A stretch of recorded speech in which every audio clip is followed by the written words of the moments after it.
Ahí dije, carajo, soy una persona trans. Alexia tiene todos los atributos que culturalmente se han entendido como femeninos. Pelo largo y suave, maquillaje impecable, sensualidad, suavidad, dulzura. Sí, yo soy estilista profesional, soy maquilladora.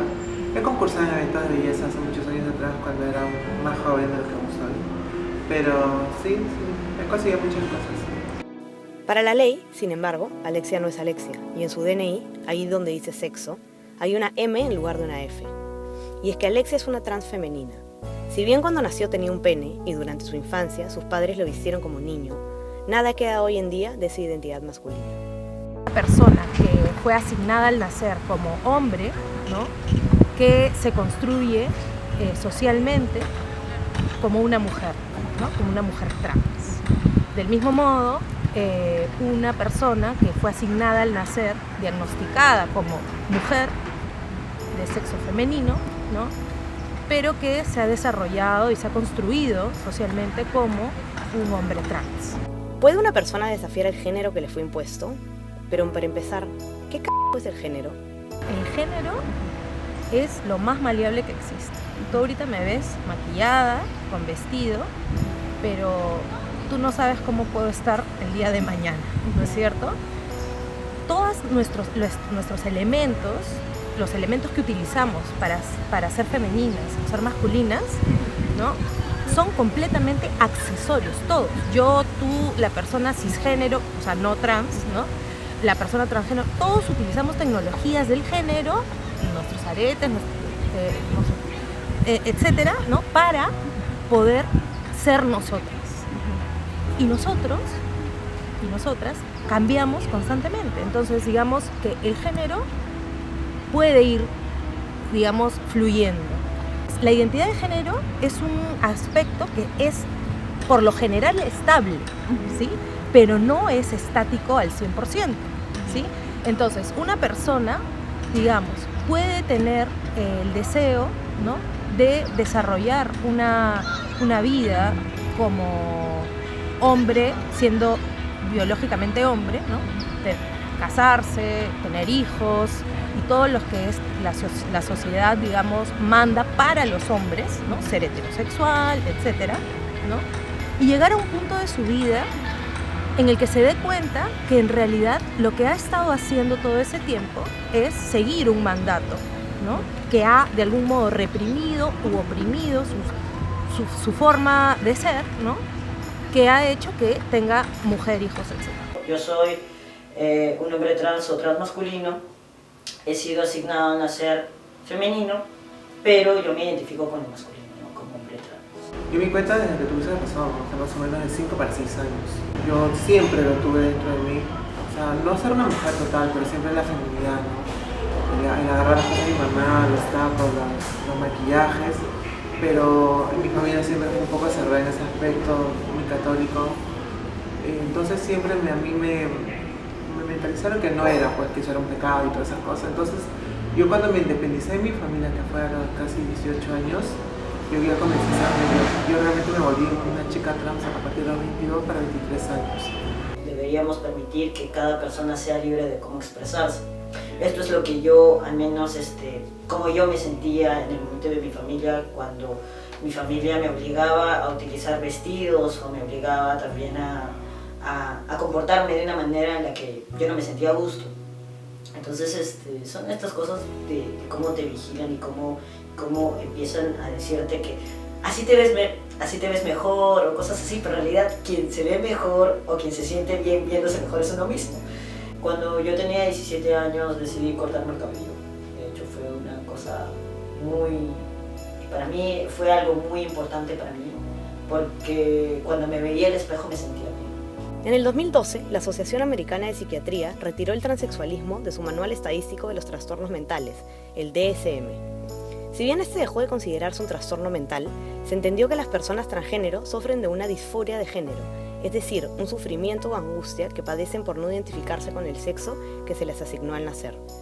La Organización Mundial de la Salud, sin embargo, no ha despatologizado aún el transexualismo, pero se especula que la última versión de su manual de enfermedades, programado para el 2017, no incluirá a las personas transgénero. La psicología, ¿no?, se ha entendido a las personas trans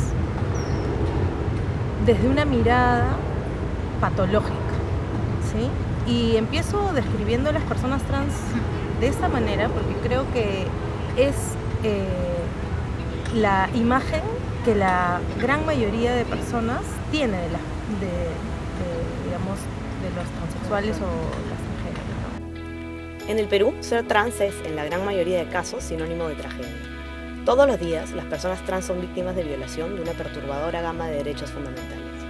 Según un informe del colectivo No Tengo Miedo, cerca del 60% de las personas trans en el Perú han sufrido violencia institucional, casi 30% ha sido víctima de violencia callejera y el 23% ha sido víctima de violencia familiar. Las personas trans fallecen muy jóvenes porque son personas en una, como explicábamos recién, en una altísima situación de vulnerabilidad social, con una gran precariedad educativa, una precariedad en salud, una precariedad económica, a la vez que padecen de manera sistemática acosos, humillaciones, discriminación, violencia física. Los crímenes de odio suceden de manera cotidiana en la comunidad transgénero, son víctimas cotidianas de la violencia, de la violencia, de la transfobia y la violencia de género, ¿no es cierto? Ser trans no es que te hace infeliz, ¿sí? Sino es este contacto con una sociedad transfóbica lo que te genera ansiedad, angustia, depresión mayor, suicidio, ¿no? Si es que no te mataron antes. Bueno, en realidad yo nací con un sexo que me identifico, o sea, con el que me asignaron, ¿no? Me asignaron un sexo femenino al nacer. Y me fui dando cuenta con el tiempo de que no me sentía así, que había algo en mí que... ¿De niño? Desde siempre, o sea, desde la primera vez que tuve conciencia sabía que era un poco diferente, no me sentía tan a gusto con mi corporalidad como las demás personas.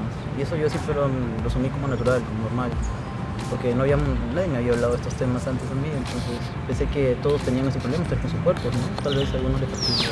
Uno vive con miedo, o sea, si es que por ejemplo, ayer estaba en el micro y pararon mi micro y empezaron a partir de policías, empezaron a reclamar DNIs a todos porque parece que estaban haciendo como una redada o algo así. Y tuve temor de que al ver mi DNI, como yo no había hecho mi cambio de nombre todavía, me vulneraran mi identidad, ¿no? Me hicieran sentir mal, incómodo frente a un montón de personas, o quién sabe, lo sospechen que yo estoy usurpando la identidad de otra persona, me lleven a la cárcel, o quién sabe qué pase, ¿no? Pueden atropellar mis derechos en cualquier momento porque como es un caso como que no es muy común, como la gente no habla de estos temas y hay mucha desinformación, casi el mismo policía, ¿no? La misma autoridad tampoco sabe mucho del tema, entonces no sabría cómo manejarlo. Sospecharía que yo estoy mintiendo, que estoy usurpando la identidad de una mujer. Y como no voy a un banco a hacer un trámite o lo que sea, empiezan las miradas, empieza la suspicacia, ya más personas se reúnen, o sea, demora mucho tiempo cuando yo solamente quiero hacer una simple transacción, ¿no? Un reflejo de esta situación de violencia es que en América Latina el promedio de vida más o menos dura entre 70 y 80 años y para las personas cisgénero y las personas trans tienen un promedio de vida de 35 años. Y eso es bastante chocante cuando que la realidad te muestre de que las personas trans o son asesinadas o muchas veces cometen suicidio. ¿Y por qué? Porque no se habla de este tema. Y entonces cuando una persona trans se enfrenta a este mundo binario y este mundo cisgénero, heteronormativo y todo, con todas estas concepciones donde todo lo que salga de este parámetro es atacado, resentido, humillado en el colegio sistemáticamente. Entonces es muy difícil. De hecho, o sea, cuando yo me vine a vivir acá a Lima, con la única persona con la que vivía era mi hermano mayor. Y bueno, o sea, al tener este tipo de expresión de género masculina, esta persona muchas veces me insultaba y hasta en algún momento llegó a agredirme físicamente, ¿no? al punto de fracturarme el brazo. Cosa que nunca denuncié porque por cuestiones familiares mi tío me dijo que no podía hacerlo y bueno, o sea, me arrepiento de ello porque en realidad debía hacerlo. Esta marginación social ha llevado a que las personas transgénero vean seriamente limitadas sus oportunidades laborales y profesionales. Según la Defensoría del Pueblo, la discriminación ha llevado a que la prostitución sea la principal actividad de las personas trans, seguida por la peluquería. Lo que pasa es que tú sabes que acá en Perú, el sinónimo de trans es o eres estilista o eres prostituta, es la regla y la regla. ¿Por qué? Porque mira, yo conozco trans que han sido profesionales antes de volverse trans, pero se operan y ya no pueden volver a hacer lo que eran antes, que eran arquitectos, ingenieros de sistema. No, ya no se hacen su trabajo porque por lo que hacen acá en el Perú todavía es muy cerrado eso de la mentalidad de aceptar a una trans en puestos ejecutivos o que sean médicos, ¿no? Sí, pues en realidad hay personas trans que son ingenieros, ingenieras, dentistas, abogados, abogadas. Entonces ya hay profesionales trans afuera. No es que no existamos, no es que no existan, o sea, sí los hay. El problema es que estas personas a veces han tenido que ocultar su identidad hasta terminar los estudios, para después recién hacer, no sé, vivir como ellos y como ellas se sienten, como ellos se sienten. Para hacer frente a la transfobia, distintos países alrededor del mundo han introducido legislaciones que reconocen el derecho a la identidad de género de las personas trans, además de protegerlas contra la discriminación. Estas leyes permiten que las personas trans puedan cambiar de manera administrativa y célere su nombre y sexo en los documentos de identidad. El sexo no es una categoría estática, el sexo es una categoría dinámica. Hay un sexo genital, eso es cierto, hay un sexo social, hay un sexo psicológico, hay un sexo emocional. Siendo dinámico, cabe la posibilidad de que una persona que nació hombre o nació mujer se identifique, ¿no es cierto?, con un sexo contrario al genital. Frente a este tipo de situaciones, la pregunta es, ¿cuál va a ser la respuesta del ordenamiento jurídico? ¿Va a permitir el cambio de sexo, entendiendo que el sexo es una categoría dinámica y por ende tiene que existir una coincidencia entre sexo e identidad? ¿O no lo va a permitir? La tendencia en el mundo es permitir ese cambio. ¿Por qué? Porque lo que se busca es garantizar y tutelar el derecho a la identidad de la persona. En Europa, solo son 4 los estados que aún no cuentan con una legislación de identidad de género. En Sudamérica, 6 países aún no han aprobado leyes de esta naturaleza. El Perú es uno de ellos. En Argentina es súper liberal, súper abierto. O sea, es el país que mejor me sentí como mujer trans, respetada en todos sentidos, admirada como si nada. O sea, yo era una chica más.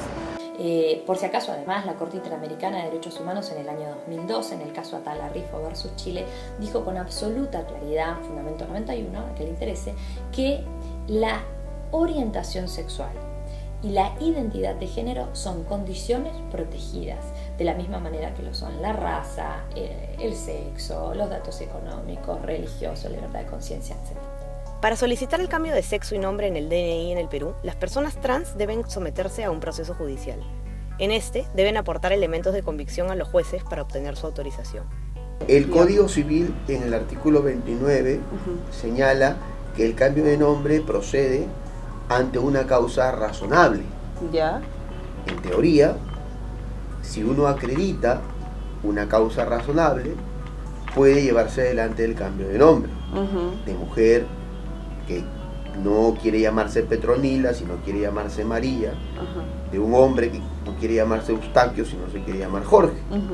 Sin lugar a dudas, el conservadurismo judicial en nuestro país hace, y es bueno subrayarlo, que el prejuicio de una sociedad como la nuestra también juegue al momento de resolver procesos de cambio de nombre, cuando María quiere ser Pedro o cuando Pedro quiere ser María.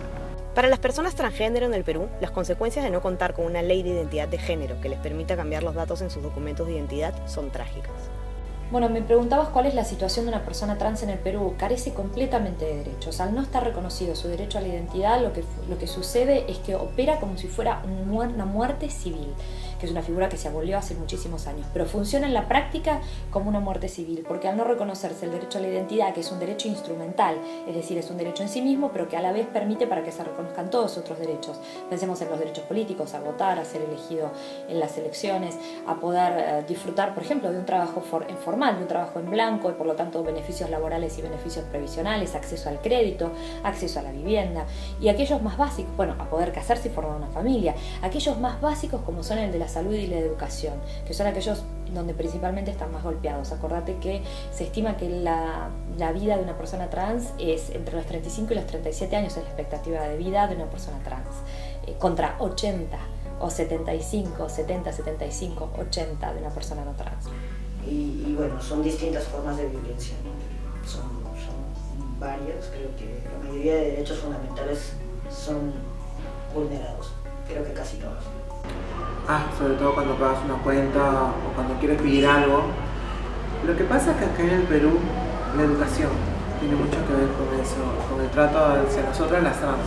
Aunque no lo creas, hay sitios en que te puede tocar gente que no tiene educación, por más que te dan como chica trans, por más que te dan con bullying, por más que te dan hecha una mujer, simplemente si les gusta molestar, por decirlo así, te pueden decir el nombre y apellido completo, si es una identidad bancaria, si es en un restaurante, dicen joven o señor la cuenta, o sea, sabiendo que tú estás yendo como trans.